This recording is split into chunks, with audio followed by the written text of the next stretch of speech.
အားလုံးပဲမင်္ဂလာပါချစ်တို့ရေဒီနေ့ကတော့လူငါသမင်းနဲ့လေးလောက်စားပါမယ်။ဒါလေးတွေကတော့ငါသမင်းနဲ့ဖို့အတွက်ပြင်ဆင်ထားတဲ့ပဝင်းပစ္စည်းလေးတွေဖြစ်ပါရဲ့ရှင်။ဆန်ကိုတော့ရှမ်းဆန်ကိုအသုံးပြုထားပါတယ်ရှင်။ရှမ်းဆန်ပို့ပြီးတော့စီးတယ်ပေါ့နော်။အဲဒါကြောင့်မို့ရှမ်းဆန်အသုံးပြုထားပါတယ်။ဒီကတော့ကြက်သွန်ဖြူစီချက်ပါ။ဒါတွေကတော့ငရမ်းနဲ့အာလူနဲ့ခင်းရှင်ဒီနဲ့ပြုတ်ထားတာဖြစ်ပါတယ်။ဟိုကတော့ငါပြုတ်ရေးပါ။အေးခံထားတဲ့ထမင်းလေးကိုအာလူထည့်ပြီးရင်ကြက်သွန်ဖြူစီချက်လေးထည့်ပါမယ်။ပြီးရင်တော့ငါပြုတ်ရည်လေးထည့်လိုက်ပါမယ်။ခဲရှင်ဒီပြုတ်ထားတာထည့်ပါမယ်။ဒီညမှာ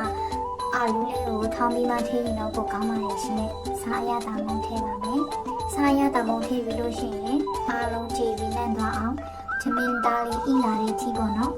။အားရပါရနေပြီးလိုက်ပါမယ်။ဒီညမှာအားစိတ်ပြီးတော့မှနေပြီးမှပိုကောင်းနေပါတော့မဟုတ်ရင်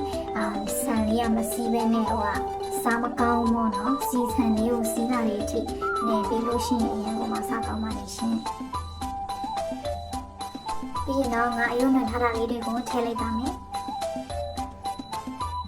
နေတာတော့စိတ်ရှိမှရတယ်ပေါ့နော်စိတ်ရှိရှိနဲ့အစိတ်ပြီးတော့မှနေပြီးလို့ရှိရင်အီးလေးနဲ့စားကောင်းပါလိမ့်ရှင်အရတာတွေအားလုံးနှက်ဆက်ပြီးတော့မှသမီးလေးရဲ့အီးလေးဖြစ်လာပြီဆိုလို့ရှိရင်တော့ပွဲပြင်လို့ရပါပြီ။ဒါလေးကတော့စင်တို့အိမ်မှာလောက်စားနေကြတဲ့ပေါ့နော်ပွဲပြင်ထားတာဖြစ်ပါတယ်။ဒီထမင်းသားလေးပေါ်မှာပေါ့နော်စက်တုံဖြူစီချက်လေးကိုပြန်ပြီးတော့မှဆန်းပေးလိုက်မယ်ပြီးရင်ငါအသားလေးထည့်ပြီးတော့မှ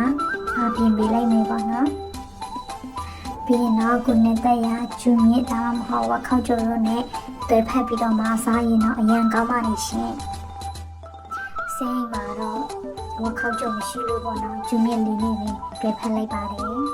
။စားကြပါဦးရှင်လက်ဖေးပူပူလေးနဲ့အရန်ကိုမှစားကောင်းပါလိမ့်ရှင်။